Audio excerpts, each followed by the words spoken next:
The community newsletter had an article in it about a community yard sale. Now, personally, I didn't have much interest because I didn't think we really had much to sell. But my wife, she had a different opinion. She looked at me and she got this little smirk on her face, and in her southern accent said, "Hey, let's support the community. Who knows? Maybe we'll meet some new neighbors and make a few dollars." So we went around the house and gathered a few things and made our way to the garage.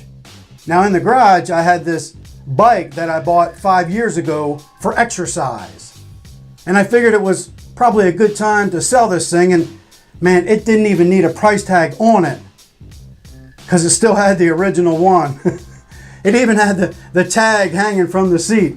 So I figured I spent 5 years trying to convince myself that I was going to ride this thing, that maybe it was time to go. So we set everything up in the driveway, and hey, if we met a couple neighbors and made a few dollars, it was a good day. Within the first hour, we had met a few neighbors, but by 10 a.m., we were walking in with $400. See, you may have been to a community yard sale before, but it's kind of crazy because you got these little roads and cars passing each other, and they're sticking their heads out the window trying to look at various tables and what people have for sale. And I noticed this really nice Lexus trying to work his way through the traffic, and he pulled in my neighbor's driveway across the street. And this guy really liked the Tampa Bay Lightning because he had a Lightning license plate, and when he got out, he had some really nice blue jeans on and a really nice blue polo with the Lightning logo on it. So he made our way to our table, and he said, "Hey, do you guys have any jewelry, any necklaces or bracelets?" And we said, "Nah, the things that we don't wear, they're all broken." And he said, "Well, that's what I want. Do you mind if I give you an estimate?" So he said, "Oh, why not?" So we went and gathered a bunch of stuff and came out, and he broke out a scale.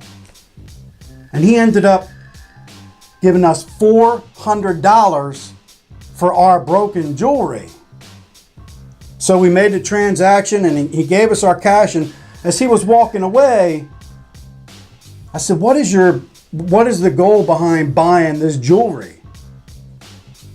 He said, "See, just because it's broken, the gold doesn't lose value. Once the gold is melted, it's still value."